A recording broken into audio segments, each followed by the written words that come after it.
ตัวนี้คือแตกอุ่นสิ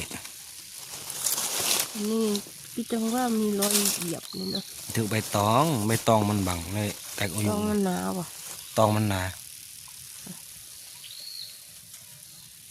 เลยหักมันเหยียบมัน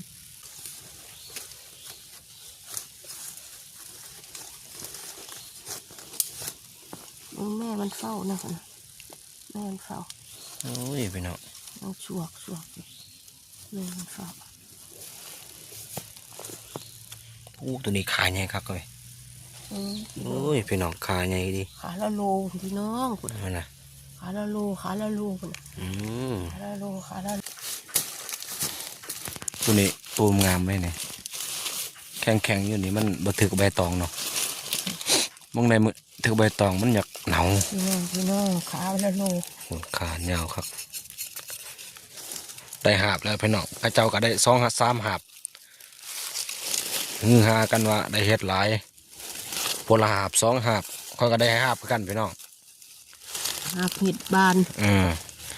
หาบเห็ดบานพี่น้องพระเจ้าได้หาบเห็ดตุ่มนี่ได้หาบเห็ดบานตามมูลก็เอาพี่น้องก็ยังนี้บ่ได้พี่น้องเอ้ย